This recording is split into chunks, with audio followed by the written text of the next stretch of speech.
Hello, everyone, and welcome back to Play, Pause, Rewind.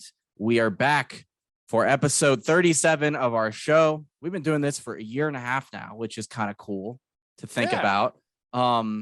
Niles, how have you been the last 2 weeks? What have you been up to? I've been living in the danger zone over here. You know, it's just been such a fun time. I'm just trying to come up with jokes that are related to our topic today. Yeah. I'm struggling here, grasping at straws, but I've been all right. You know, staying very busy and all that good stuff. And yeah, I can't believe it's been a year. How time flies. I know.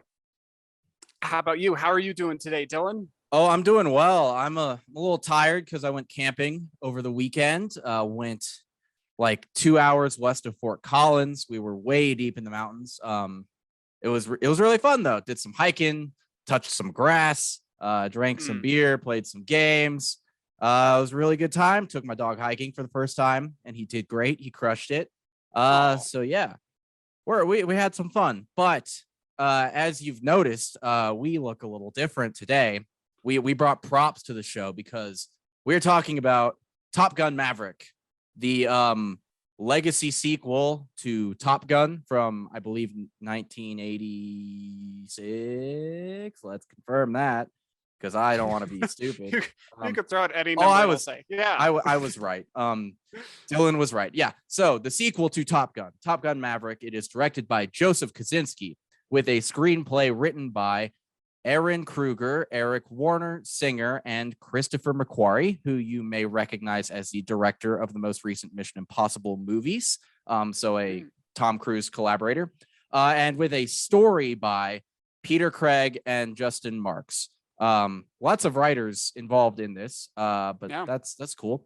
Movie stars Tom Cruise, Jennifer Connelly, Miles Teller, John Hamm, Monica Barbaro, Glenn Powell, Bashir Salahuddin, Charles Parnell, Ed Harris, and Val Kilmer. Basically the movie follows an older Maverick as he's facing his own obsolescence, and as he is brought back to Top Gun to train a group of elite pilots for a critical mission. Niles, what are your non-spoilers for a bit, then we will let you know before we do spoilers. So Niles, what were your non-spoilery thoughts on Top Gun Maverick? You know, when this trailer first came out for this movie, there was a part of me that I was like, oh no, it's another heartless Hollywood cash grab of like, they're just trying to reboot an old 80s cult classic, like, you know, The Terminator or Alien or something like that. And, you know, just trying to make some money. And so I didn't really have high expectations for this film. And I'm glad I was wrong, and I was surprised because I really like this movie. You know, it's I think, you know, I don't have the perfect clear vision of what the original Top Gun was like, you know, frame by frame or anything like that, or scene by scene, whatever. But, you know, in my opinion, my very humble opinion, I think this is stronger than the original. It's one of those rare times where the sequel just like hits that bar and then just keeps going up. Like, I think it's one of the best examples, I'd say, of how to do a sequel to like a cult classic or just even any film, you know, just like it's a really good, they did a really good job with this one, I feel like. No, I agree. I love this movie. And as far as what they've started to call legacy sequels, like this, The Force Awakens, Terminator Genesis, and other ones, I think this is one of the best ones. I also really love The Force Awakens. A lot of people think that movie's too safe, blah blah blah. I kind of disagree, but we can get into that at another time. But no, this is great, and I think it surpasses the original in almost every way. And we'll talk more about how and why in spoilers. But I think this is like some of the best of what the blockbuster film genre has to offer. Blockbuster isn't a genre, but that type of movie, this is kind of like this is why you go to the movies, right? I saw this in IMAX, and the whole crowd was like cheering and laughing and crying and screaming and having a great time. And it's just like, it just felt good to watch it. Yeah. So yeah, I think this is really excellent. Yeah, it's definitely a Tom Cruise film. You can Hmm. of course, that's exactly what it is because he's the main star and he's kind of producing it and all this stuff. Yeah. But it's got those similar vibes to it as like Mission Impossible. But this one, I feel is it's very well structured. Hmm. Yeah, and we'll get all into it of like the villain and the character dynamics and just Yes. like the plot elements that they like hit on throughout the movie are just they did it like the right way, and it was, I think, a good success for sure. And kind of we already touched on a little bit about these legacy sequels, Hmm. and like I feel like Hollywood and a lot of producers and creators have this um obsession. I'll say it's an obsession, a burning obsession to revisit and revitalize these old franchises, Hmm. and these old movies, like we said, Terminator, Alien, The Dark Crystal, Yeah. Star Wars, like the 80s is just this treasure trove of just like amazing content, and they're just like, okay, what can we pull out and like reboot and restart and like gets like just squeeze a little bit more money out of it. Yeah, And it's just like made like revitalize the intellectual property to continue the money mhm, train sort of thing. But also, I think a lot of people who are big producers now, like that's what they grew up with and want to see yeah. more of. So there is like I think a mix of nostalgia on their part and also an increasing reliance on brand recognition in Hollywood, Sure, yeah. which kind of sucks to see. And I mean, like we spotlight a lot of big IP stuff here too, but we also try to showcase some original stuff, like we did last episode with Unbearable Weight of Massive Talent. But yeah, this is definitely an example of how to use old IP and revitalize it right, I think. Yes, absolutely. The Top Gun Maverick, they did it the right way. It definitely feels like a step up from the original. It's yeah, I think they did a great job with it, and it's nice to see some 80s trends coming back because they're all the rage these days with mullets and mustaches and bell-bottom Mhm. jeans and fanny packs. It's all coming back. It's full circle, full Yeah. circle. We're coming back. And Um, and it's yeah, nice that it's not just like no spoilers for this, but it's not just Top Gun again. It's not like a lot of sequels, especially to 80s movies, are like the same plot, just in a different location. And this isn't that. hmm So I appreciated that. And we're gonna be very positive on this movie across the board, I think, but we should take one moment to be a little serious, I think, and talk about the military propaganda element of this. Let's just take care of it off the top, and we'll have fun from here because, as much as it sucks to say, that is part of what this is, and we've talked about it before. In Hollywood, like if you're using military equipment or uniforms and stuff like that, the DoD, the Department of Defense, gets to look at your script and approve it. And I think with something like Top Gun, it even goes a little bit further than that because, um, like the way it portrays the military very much plays into recruitment and stuff like that. And mm. we know this for sure because the original Top Gun movie's success resulted in a 500% increase in Navy recruitment. Wow, Um, really? yeah, and even this time around, the Air Force, even though this is a movie about the Navy, the Air Force has set up like recruiting tables outside of screenings to try to get people to sign up. And um, maybe controversial to say as an American, but like the American military and America as it exists in the world of Top Gun is a fiction. Yeah. That's not who we are. That's not what we do. It is propaganda. It's full on propaganda. And I'm fine with this like mythical good guy version of America existing in the movies. But it's important, and it would be irresponsible not to of us to recognize like the difference between that mythological version of us and the real version of us. Our military operations overseas are not really that noble. No, they're not, unfortunately. And Yeah. I think you and I, we both obviously love our country. We Mhm. love being here, and we support the troops. Yeah. But yeah, there is a big difference between how the military is represented on the big screen in many movies, and just even in like TV shows too. Yeah. It's it's this representation of authority, and like I feel like I noticed a lot more with like cop shows and just like Law and Order, like it's obviously like such as like pro cop propaganda, and it's like that's God damn it, guys. No, like, it's a little bit more complicated than that. Like the cops aren't always good guys. And, the U.S. government, the U.S. military, we're not always the good guys either. Like we like to parade ourselves as such, but, it's a little, the world is more complicated than that. Yes. And, it is a slight spoiler here too of like, the enemy force in this film, without getting too much into it, is an unnamed nation or faction. Like they're not really saying like this is Russia or this is Al Qaeda or this is like a terrorist cell or anything. It's it's a rogue nation is how they phrase it, and that's fine for an escapist piece of entertainment, which this is. But that's kind of like the ultimate endpoint of a propaganda thing, right? It's like it doesn't matter who we're fighting, but they're the bad guy, and that's all I want to really say about it. But I think it's important. It would be irresponsible to not acknowledge that is a part of this movie. That is a part of the Hollywood machine in general. And I think in the modern day, like we are a little bit more savvy in our emotional relationship with our military and our police forces in general. But it's still worth noting. Just separate the reality from the fiction. We can have fun with our like mythical good guy American military, but we should recognize that that's not exactly how it is.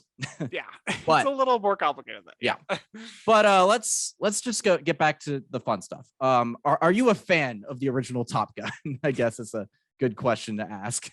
Yeah, we should set that tone, of expectations of how devoted we are to the content we're talking about. I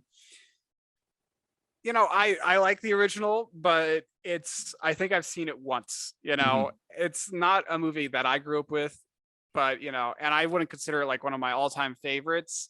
But when I think of the 80s, or I think of like these really classic films that are just kind of like Shakespeare a little bit, where we just kind of recite them or like reference them because they were so influential, Top Gun's definitely one of those from the 80s that stands out in my mind. What about you, Dylan? Are you a Top Gun fan? I like the original movie a lot, but also that being said, I don't think I've seen it in over 10 years. So I've seen a lot of chatter online about how it's like a deeply silly and goofy movie, which it very well might be. But the last time I saw it, I was like probably 15. So well, one scene that really kind of stuck out of my mind is Goose's death in the original Top Gun.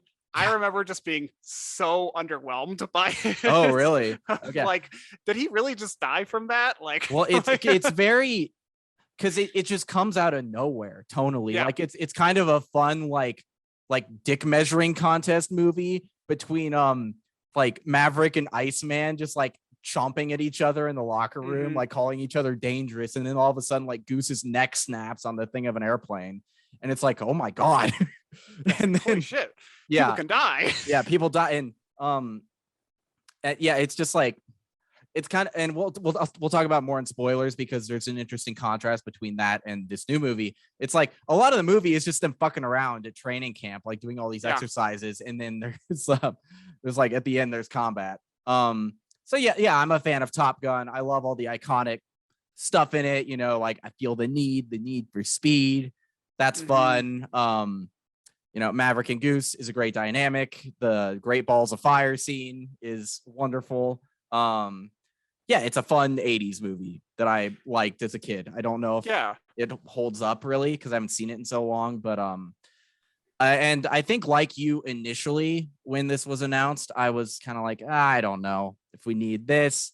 But then after the last few Mission Impossible movies, because this movie was announced ages ago. But after like Edge of Tomorrow and the last few Mission Impossibles, I'm like, okay, Tom Cruise, with the exception of The Mummy, kind of only makes good things now.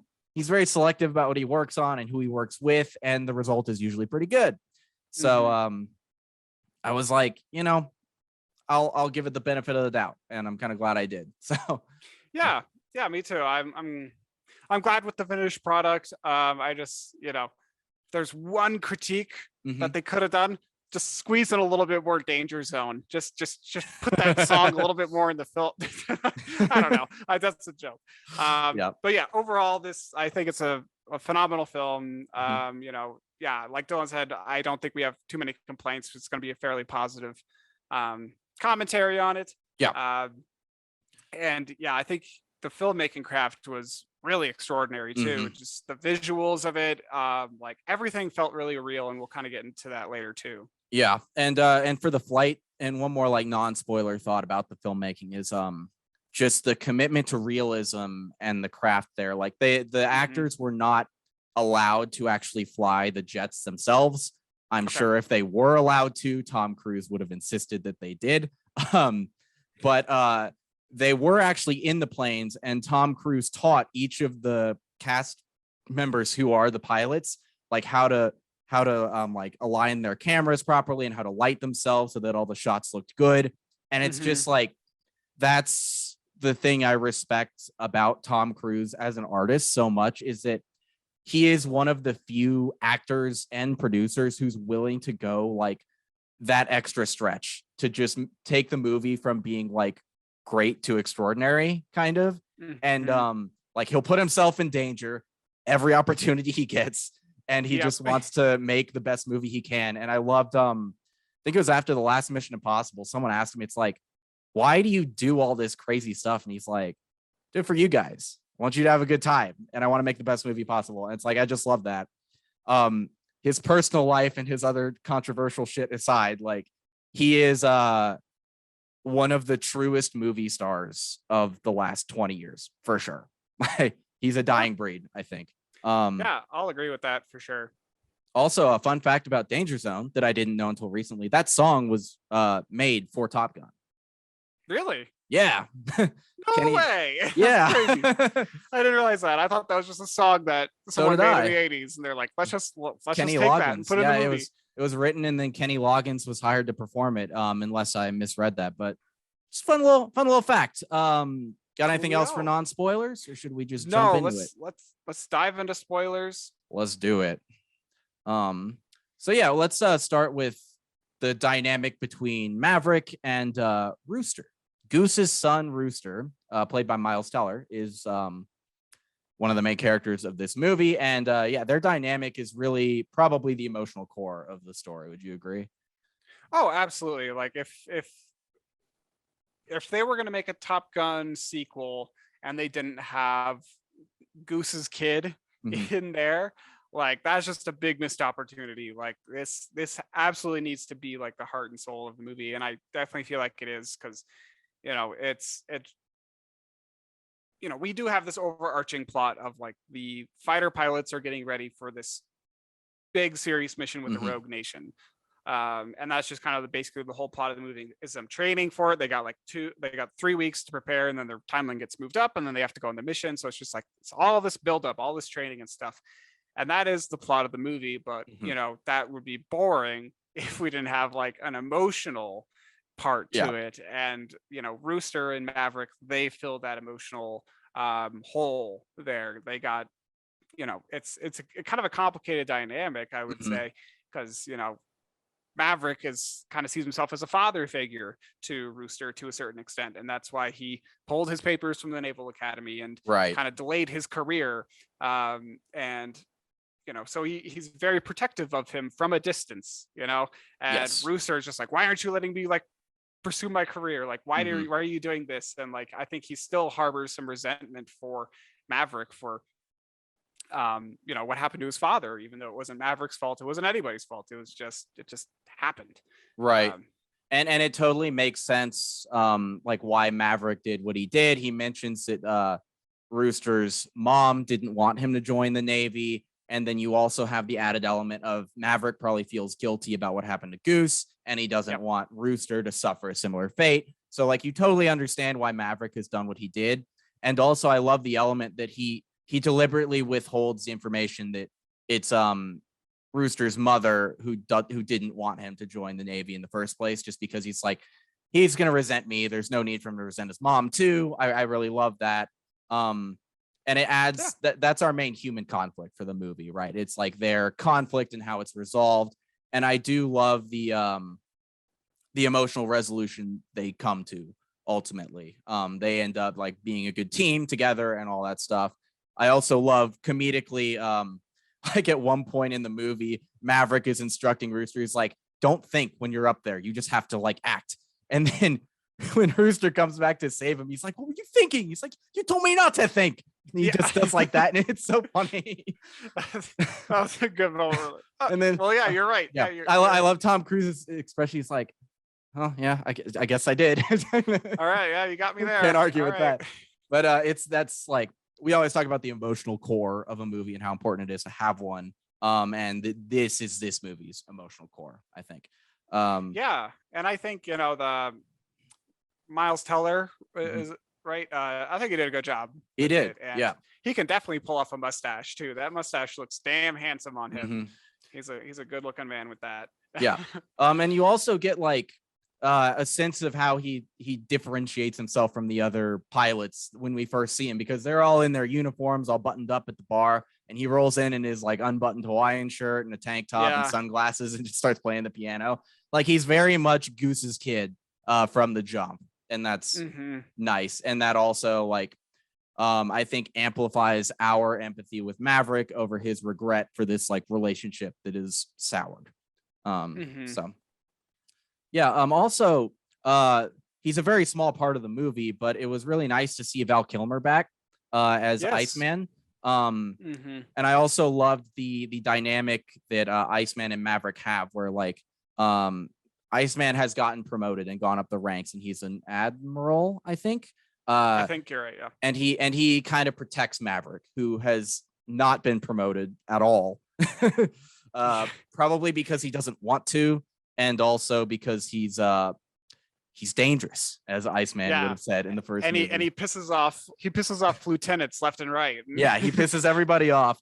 But and for those of you who don't know, Val Kilmer has been battling throat cancer for I think over 10 years. And I'm not sure if he still can't speak very well, but at least for a while he had a lot of issues speaking. And I think that was integrated very tastefully into the plot of this movie. Like he's only in the one scene, and you really feel their friendship in that scene too. Like you can tell they've remained close over the decades, and it's just really nice. It was a nice cameo to have him in there. I was wondering if he was going to be in it, and it just works perfectly. It shows up at the right time. It's the right amount of time, and it's just good. So. Absolutely, yeah, and yeah, just like you said, I think it's a very tasteful way to do it. Because they kind of just basically, they don't explicitly say what disease he has in the movie, but they just kind of say like it came back, you know, and then he goes and talks to him, and he can't really talk very well, and I feel like I heard something somewhere that the voice that he gives in the movie, like he speaks like probably like 4 lines or something like that it might have been like AI assisted, but I'm not sure on that. Someone will probably fact check me on that someday. But well, I think I heard that something like that too, and it's either that for the movie or they're trying to AI like recreate Val Kilmer's voice so that he can speak in real life, kind of like how Stephen Hawking spoke through the computer, but they want it to be more natural. It's one of the two. I don't remember which though. So. For sure, yeah. But yeah, it was nice to see Iceman back in the wheelhouse too, and I like Val Kilmer a lot. Dylan, you know this, but to our fans who don't know me as well, I am a big fan of The Doors, and Val Kilmer gave a phenomenal performance as Jim Morrison years and years ago in the Doors biopic film.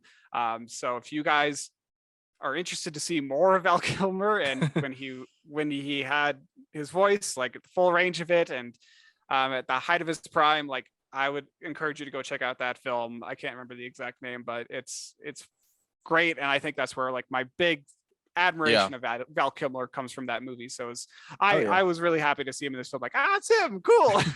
Yeah, no, Val Kilmer was great. He was in tons of good stuff. Like he's in Heat, Yep. and Top Gun. Obviously, he's Batman in one of the less loved Batman movies. Yeah. But He's in Willow. he's in all Willow. sorts Yeah, of stuff. he was huge in the 80s and early 90s.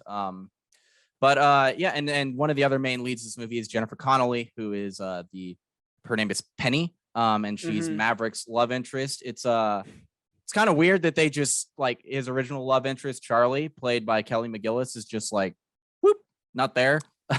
Yeah. But I liked the relationship between Maverick and Penny. It felt very genuine. It seemed like there was a lot of history there that I believed. How did you feel about the love story of this movie? Yeah, I thought it wasn't too bad as well. You know, as I was putting together the show notes, there's a part of me, or not a part of me, I just thought it was the same like character from the original. Like I didn't realize it was a completely different character, so I thought they just recast her. Yeah. And like, you know, not a complaint. I don't need the original actress to come back or anything like that, because I think at the end of the day, Top Gun was really made for dudes, for guys in the 80s. And this one feels a little bit more, you know, for both genders or sexes, excuse me. The spectrum. You know, it feels more inclusive this time around. But so, you know, I don't think that like the love interest was ever like super integral to the main Top Gun movie. But again, not crazy fans here. But you know, I thought that the relationship in this one, it did feel like that there was some history there, and I felt like I do have one complaint with it. I think it was a little rushed though at the start.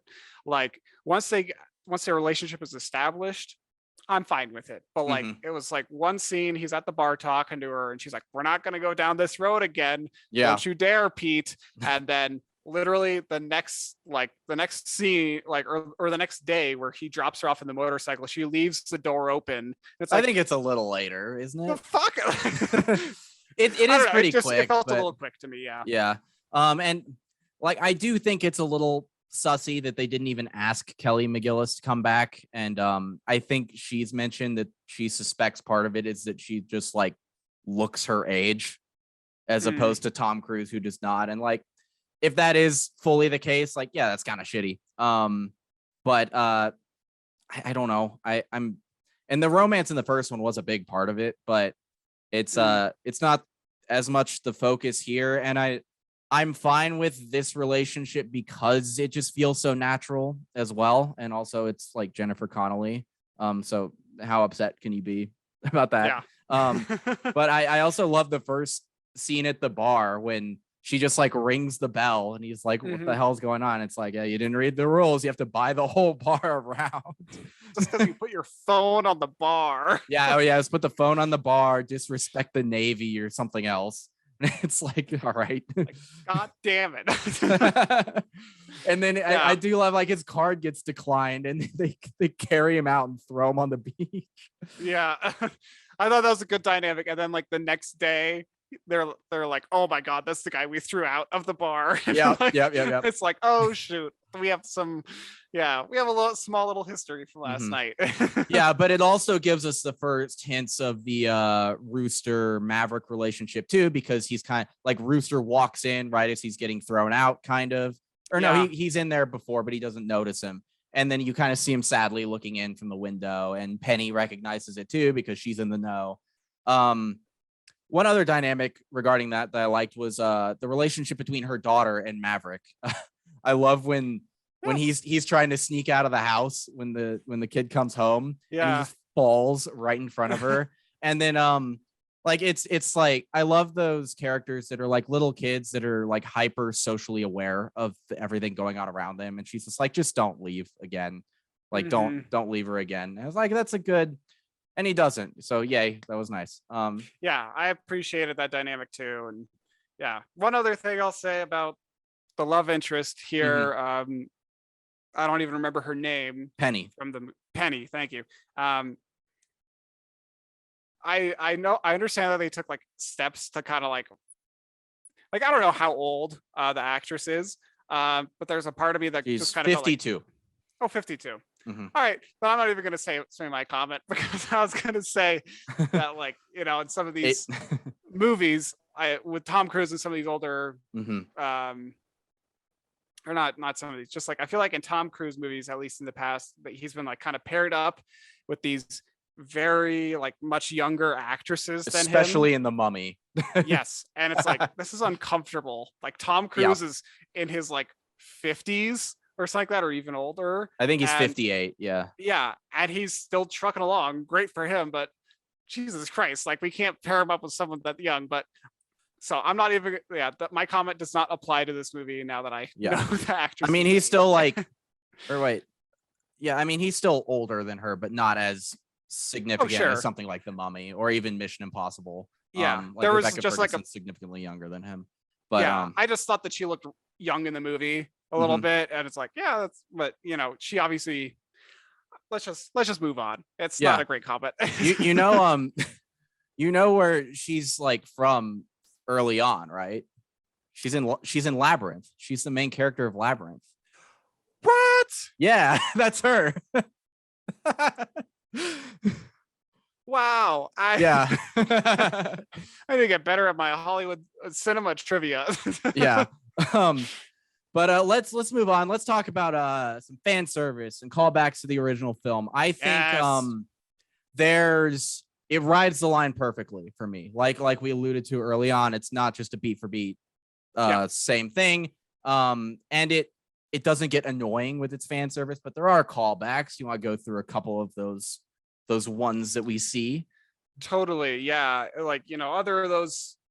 Yeah. I love all these callbacks. In the movie they do this football game on the beach with this Mhm. kind of music in the background. It's like, oh, it's the volleyball beach Yeah. game montage. I recognize Yeah, that. it's two-sided football, offense and defense at the same time. I kind of want to play that. It sounds really interesting. That sounds chaotic as fuck. Mhm. But I like the reason it's in the movie too. And I love how like John Hamm's like fuddy-duddy lieutenant or whatever he is comes out and he's like, we have like 10 days until this mission. What are you doing? And Maverick's just like, you said you needed a team. This is team building. He's just like, we're just gonna play sports on the beach. And it's like it works. Like the pilots do bond and become nicer to each other after that. Even you see a little bit of progress with Rooster and Maverick in it too. Nonverbal, but like Rooster reaches down and helps him up. So it's like, I don't know. It's a character beat that trusts you to not be stupid so that you can pick up on it without them having to tell you. Good stuff. Yeah, I like it. Yeah. And then there's also the opening sequence to the film. I think it's pretty similar to what was the original one. And it It's has like the same danger thing. zone. Danger zone. It's so great. We went out. Oh yeah. I'm telling you, the audience, because Niles was there. We went out drinking couple nights after I saw this, and we went to a karaoke bar at some point along the night. First time I've ever done karaoke. I very poorly performed Danger Zone to the whole bar. Had a great time. But yeah, we all had a great time. We did.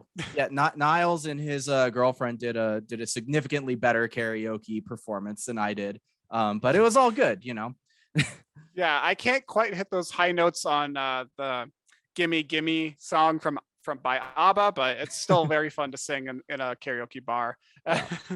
But we also have Great Balls of Fire making a reappearance as performed by Rooster, following in his father's footsteps of playing the piano very well and singing a goofy song. Yeah, it's very smart. Yeah. And then we got Tom Cruise. Maverick. He's still riding that motorcycle in the desert. I remember that from the original as well. It's I'm going to butcher the name of this. Is the Kawasaki? Sure. Is that how you pronounce it? Sure. I don't know. The Kawasaki motorcycle. But yeah, that's in the original. Sounds kind of neat. They also, I think I did like a little research on that line of "Talk to me, Goose," and he says that in this movie, and I'm pretty sure that that's one of the first lines in the original one as well. So that's a callback as well. So it's like, oh, cool. Talk to me, Goose. Talk to me, Goose. Okay. Yeah, and then you get the like everyone coming out on the roof or the aircraft carrier landing strip and cheering when everybody comes back. That's in the first one as well. I'm curious if they actually do that in the Navy or not. I don't know. It seems like kind of a waste of time, but and I love there was a great play on the I was inverted from the first one. When Maverick is just like kind of toying with them as he's training them, he turns upside down and is flying above them. In the first one, in their early mission, they're flying and they come across these Russians. I don't know if you remember this part, but oh right, yeah, he snaps a picture, and then Charlie, Kelly McGillis's character, who is the teacher in the first one, is like, "How did you make like eye contact or whatever?" And then Maverick's just like, "Because I was inverted." I just think it's so funny. Because I was inverted. Yeah, but I think this is just the right amount of nostalgia. It's not intrusive. It's not like in your face all the time. It mostly exists in service of this new story rather than just calling back to the original. So I appreciated that. Yeah, it felt earned, and it didn't feel over the top, like it was just beating you over and again. Like, did you remember Top Gun? This was Top Gun. Remember like, come on, you remember Top Gun. They could have gone a lot farther with it, and they exercised restraint.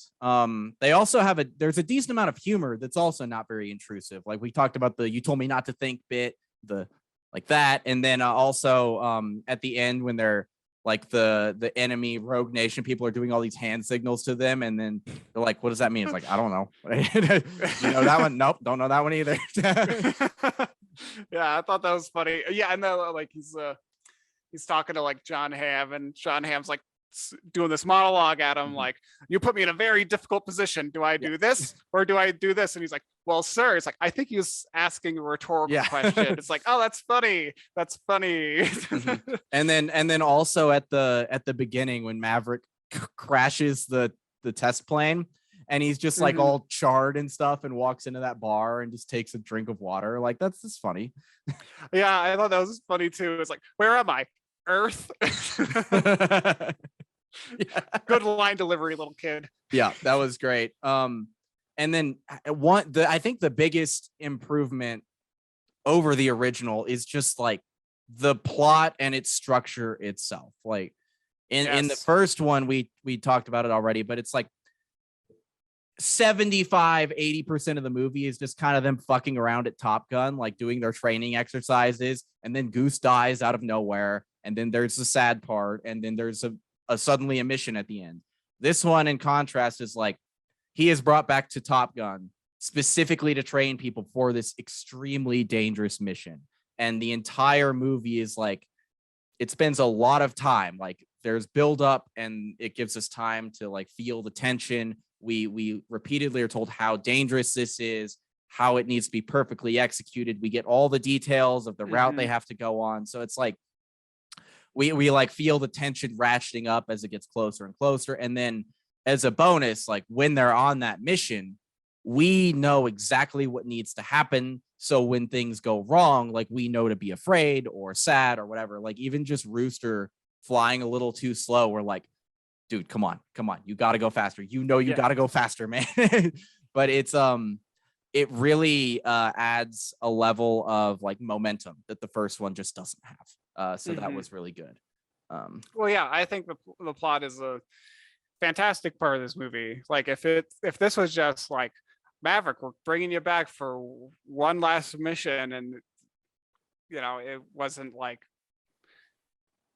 the centerpiece of the film, I don't think it would have nearly been as good. And it's when it's a little bit more structured like this, that allows you some breathing room for you to like hit those callbacks, hit those beats that we were just talking about too, where it's not just like fan service. It's like a little bit of story, fan service, a little bit of story, fan service. You can sprinkle it in a little bit more, which is nice. And And the fan service moments, a lot of the times, it's like they're used to build to that broader tension or the momentum as well. Like that we get the recreation of the volleyball scene, but he has a specific goal. He's trying to get the team to be tighter knit so that they can execute this mission better. Like, talk to me, Goose. is when he's like trying to decide who to send on the mission. Does he send Rooster or not? Like, like it plays into his character journey. And I also love he's in the role of the teacher now. And of course, the plot justifies him going on the mission by the end of it. But it does that in an interesting way too, because like when Iceman dies, like he's shit out of luck, right? So I love his Hail Mary, where it's like the team hasn't been able to pull off the training exercise yet. They keep fucking it up, and to the point where they don't think it can be done.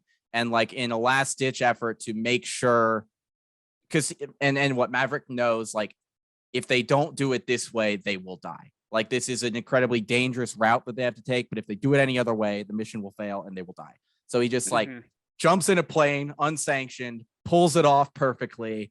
And that's when John Hamm has this little like, what do I do, man? And then he puts him on the mission. And I love too the culmination of Rooster and Maverick's like conflict is Maverick puts him on the mission along with Phoenix and the other guy who I'm forgetting, which is kind of undermining the next point I was gonna make, that I felt like all the pilots are like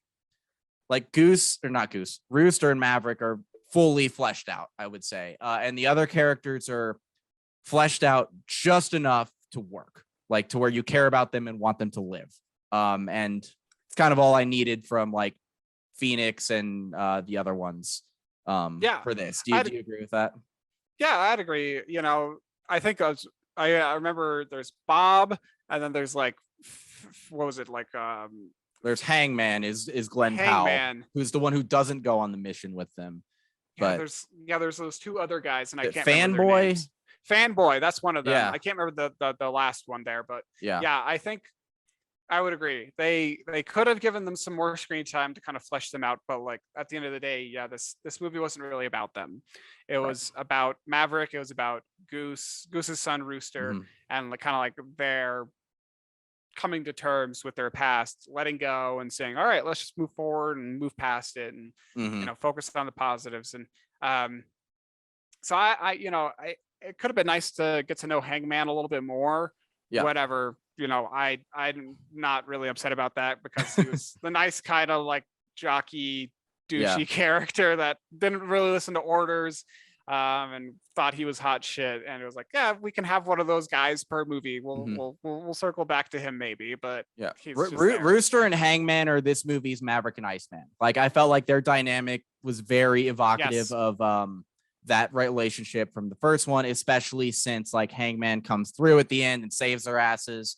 Just like you got that moment at the end of the first Top Gun where the Iceman and Maverick are like, you can be my wingman anytime. It's like, bullshit, you can be mine. It's like the same type of trajectory, same sort of like I guess Rooster's kind of a Maverick-y loose cannon a little bit, not to the same extent that Maverick was, but I felt like that dynamic was very evocative of the Maverick Iceman dynamic from the first movie. Yeah, I would agree there too. And one thing that I do think we need to talk about too is the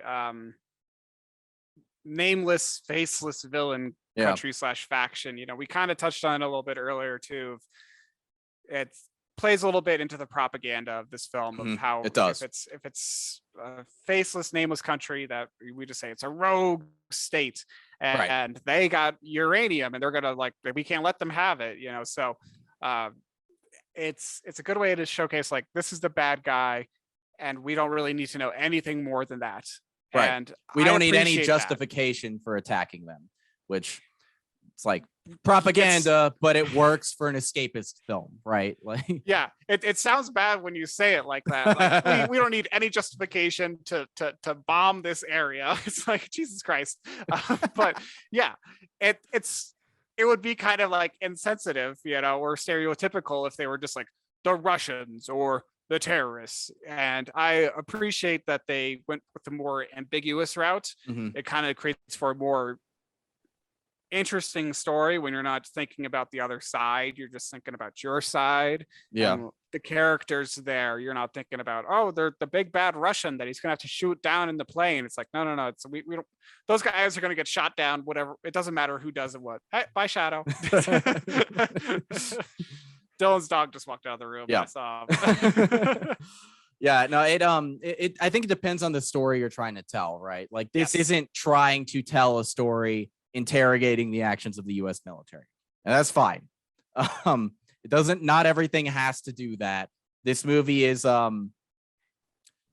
not apolitical because it's about the US military, and just by Yes. nature of being that, it's political, but it's not trying to take a stand on any sort of issue or anything like that. It's just trying to be a fun fighter pilot movie, and that is just fine, I think.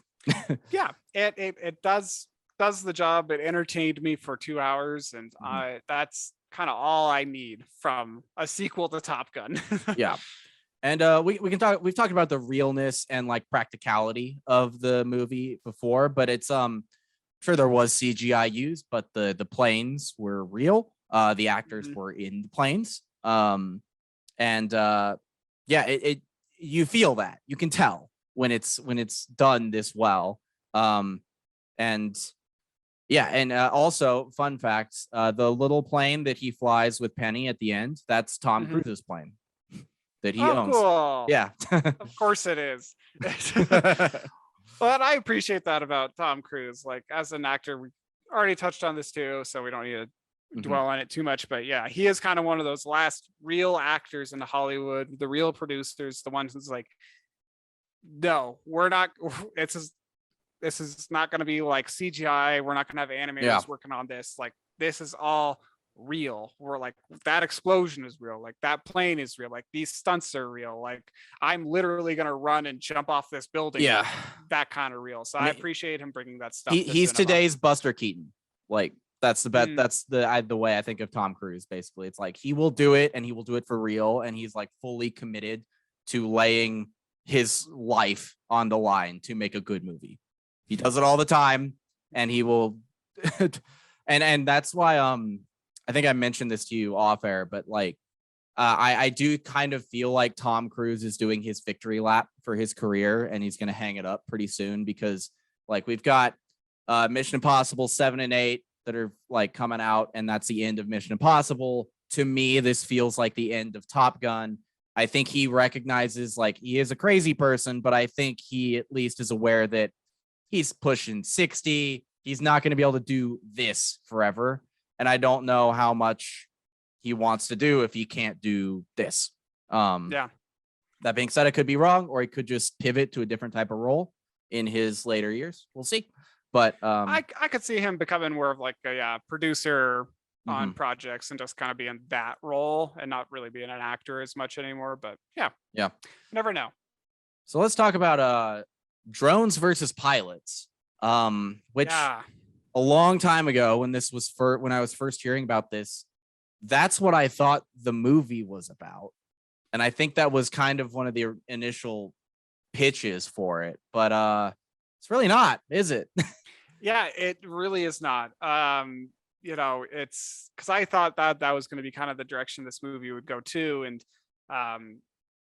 you know, I'm just even thinking back, like, I think probably like in 2005-ish, there was another movie that came out. I think it was just called Stealth, if I remember right. And it was just like a movie about fighter pilots again, but like and they were stealth fighters, but one of them is like an AI technology that turns on them. Oh. And so, like, I don't know, just kind of that thought popped into my head right now, because like because I feel like that debate it's kind of like this debate that's been going on for years and years and years. So like robots taking jobs, like, you know, everything's becoming automated, and if a robot can bomb somewhere, then they're taking my job as a fighter pilot. Like, well, damn it. Like, you know, so I think this has been like a point of discussion in our society for a while. And it's it is interesting that they didn't make this a bigger plot point of the movie. Like, it was discussed at the start of it, and then it wasn't really ever referenced again. It was just kind of like, yeah, we'll have people doing your job, like, you guys are obsolete, like, we don't need you to like be going on these dangerous missions when we can just send in a drone. And which is what we do a lot of times in real life too. It's like our military operations in like the Middle East from an air perspective are like They're all drones. They're just people in fucking Arizona piloting these things like 8,000 miles away. And it's like, I don't know. I think that's kind of weak. Like, that's so weak of you to I don't know. kill me from halfway around the world. I think if you're gonna go bomb the shit out of people, you should at least put a person at risk, you know? Then maybe we'll be more hesitant to bomb people. I don't know. Just a thought. Controversial, maybe, but like, I don't know. Maybe we'd be less willing to do fucking drone strikes if they weren't drones. Mm-hmm. Looking at you, Obama. Drone King Barack Obama. Thanks, but, Obama. But one funny thing, which almost makes me think until later in production, like maybe the drone part was more. It's like it's pretty funny that Ed Harris is in this movie for like 3 minutes and is only related to this plot point and then leaves the movie. Yeah. Like it's fucking Ed Harris. He's awesome. And he's literally in 2 scenes and then he's gone and you never see him again. So it's like, I wonder if this made it like into production and then they changed focus a little bit. So who knows? Who knows? Maybe we'll see in Top Gun 3. I kind of hope not. Because I think this should be the end. I think this is a very nice sign-off point. And on that note, do you think Maverick should have died when he saves Rooster and he gets shot down? I'm torn on my answer there because I want to say no, because I want to see him live and have this happy life with Penny and his little girl, and have fun with Rooster, and they kind of carry on their life together. Yeah. At the same time, it does kind of take some of the emotional weight out of the movie if it's just kind of like, yeah, he gets to go off scot-free and live his life and all this stuff, and that sacrifice of the plane. It's like, yeah, it's just a plane. I don't know. I could have gone either way with it. What about you? Do you feel like he should have died in this movie? I'm torn as well, and I think by the end of the movie, I'm glad that they went the way they did. But in the moment when his plane gets shot down, I was like, oh, this feels right. It feels like a sense of finality, and there's a little bit of closure that you don't get between him and Rooster. But it felt right in the moment, and then you see him like alive on the ground. I'm like, oh, okay, he's not dead. And I got won over. I was a little disappointed for half a second, but then you kind of get to see him like waddling on the ground, and he's clearly not as effective down there. And then the last stretch of the movie really did a lot of legwork to win me back over to the idea of him being alive, because like Rooster comes back and saves him, and they get shot down as well, and then they have to fend for themselves on the ground.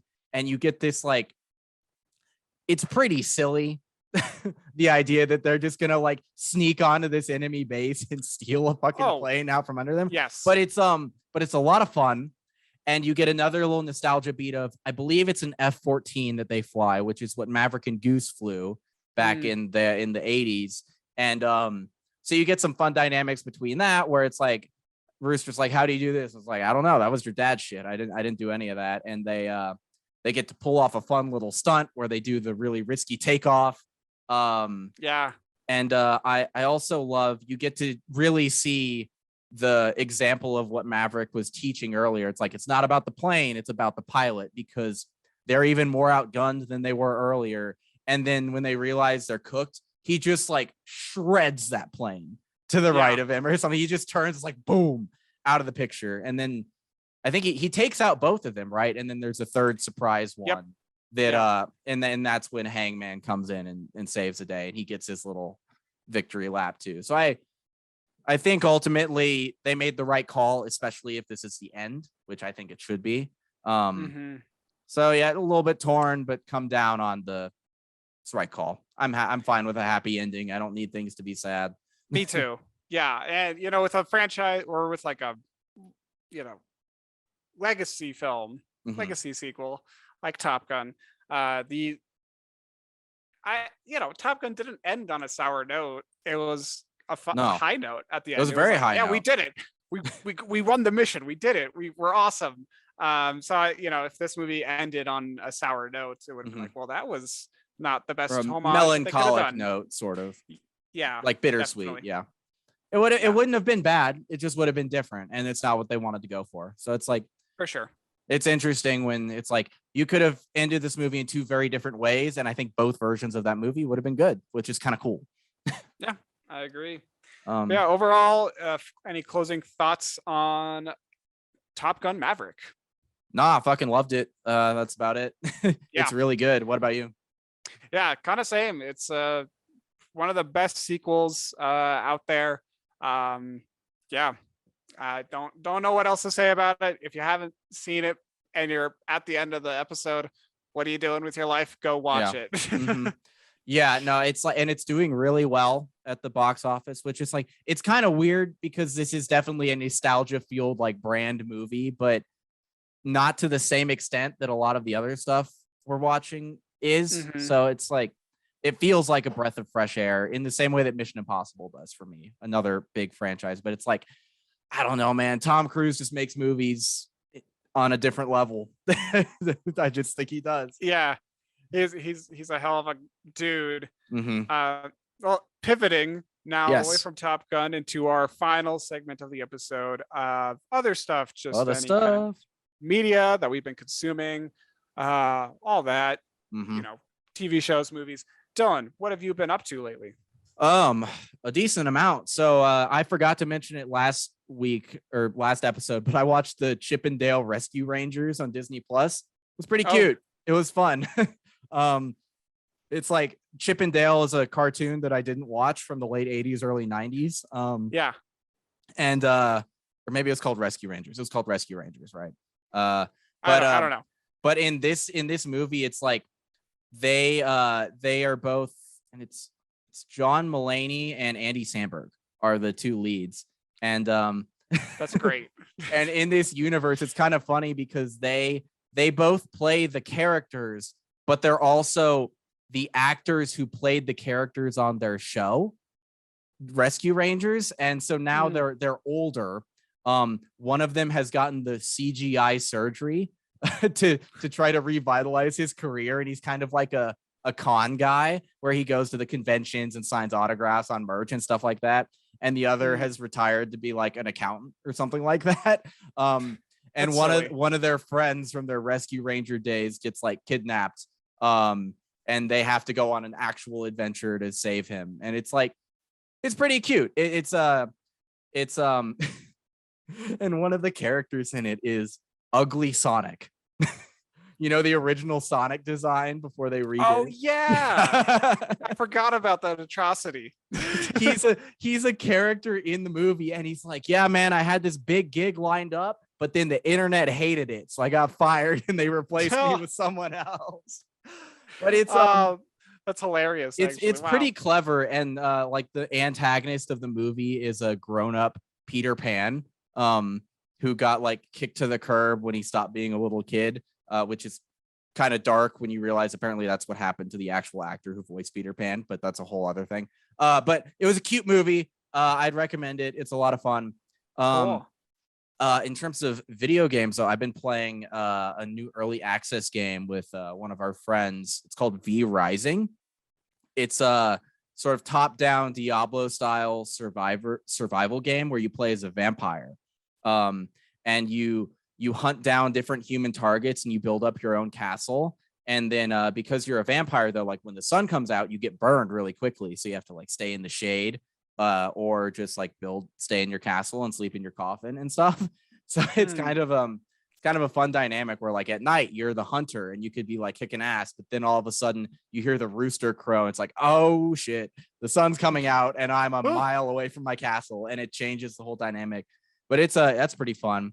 And I'm reading this book called Sprawl, which I've had on my shelf for several years. I think it was a gift from my mom or sister or somebody, but it's very interesting. It's this like suburban wife writing about life in the suburbs, kind of, but it's kind of a challenge to to read for me because it's basically like stream of consciousness for 120 pages, and it's a very different reading experience than I'm used to. So that's kind of cool.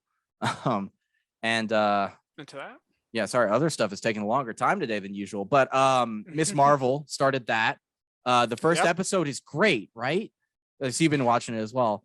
I love the style of it. We'll do no spoilers here, but like I love how like she's texting her friend back and forth, and the text messages are just appearing in like lights, like an open sign on a store or in graffiti on the wall. It's like it's so creative.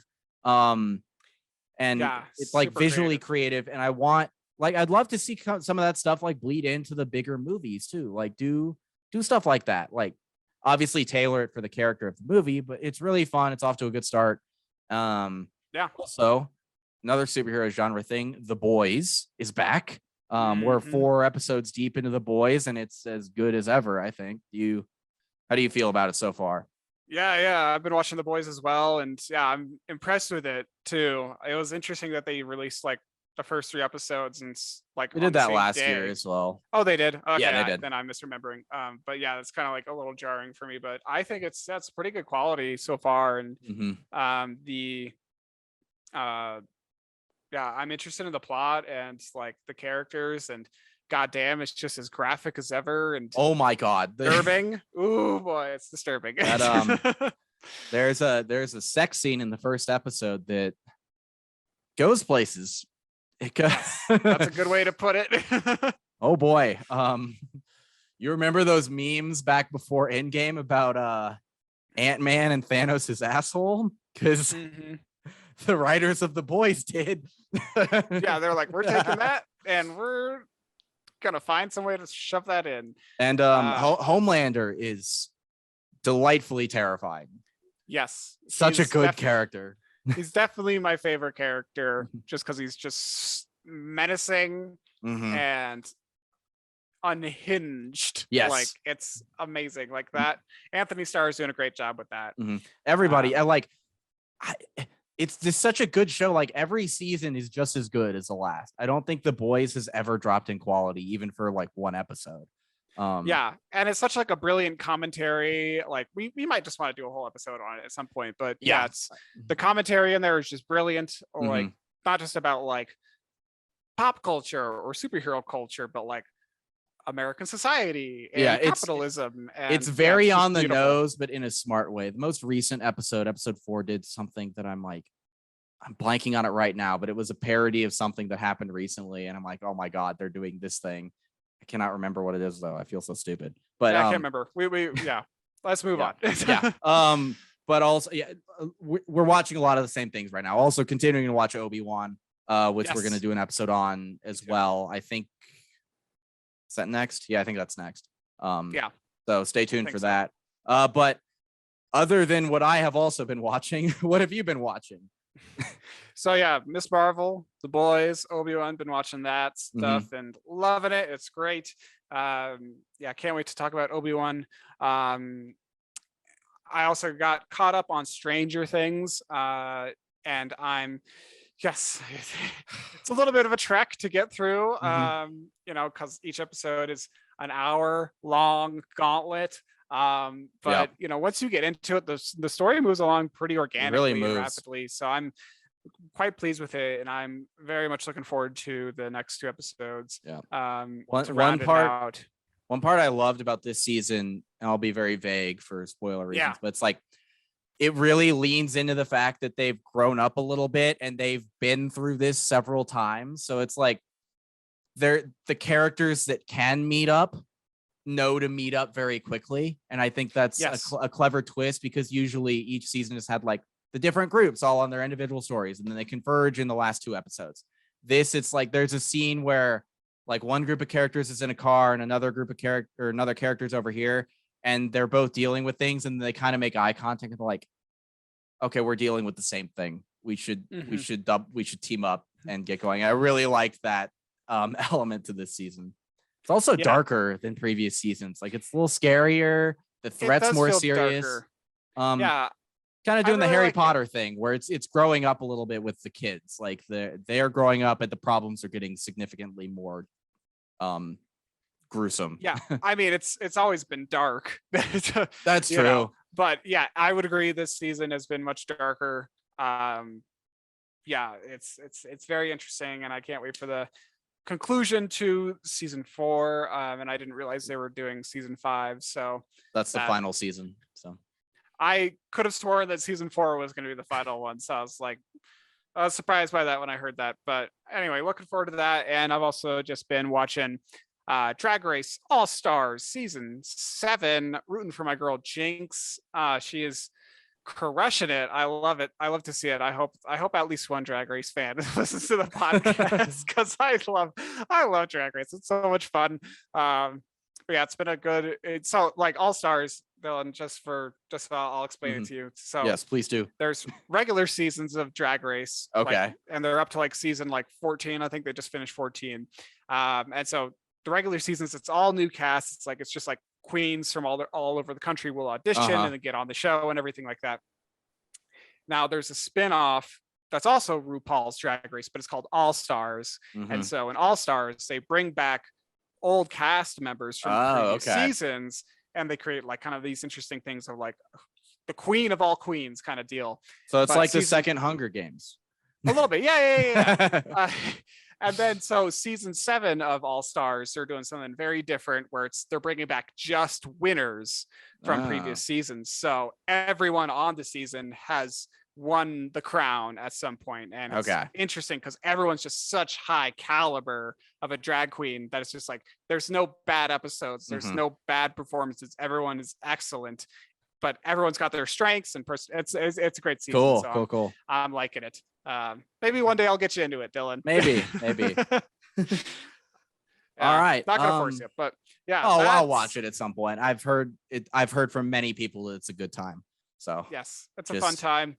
But my God, this summer there's just so much content coming out. We have a good summer lineup for you guys coming up. To the point where like we can't even cover all the things we want to talk about. So I mean but that's a great problem to have for a show like ours. But watch Obi-Wan Kenobi in time for next week, and if you want to be part of that discussion, should be a good time. A little bit mixed on it myself, but that's okay. And we'll talk about it more in detail then. But until then, thank you all so much for listening and or watching.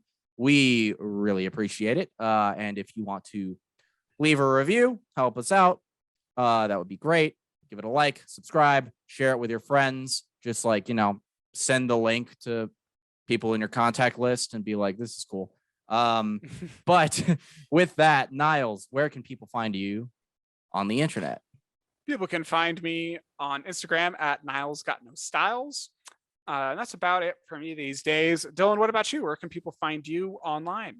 On Twitter at D-Day Movies, on Instagram at DylanD1026, on YouTube at D-Day Movies, and on Twitch at D-Day_movies. All of our information is linked in the description below, so just find it there. And thank you guys so much. Happy episode 37. It's been awesome. All right. Yes. Thank you guys. We'll see you next time. Bye. Bye.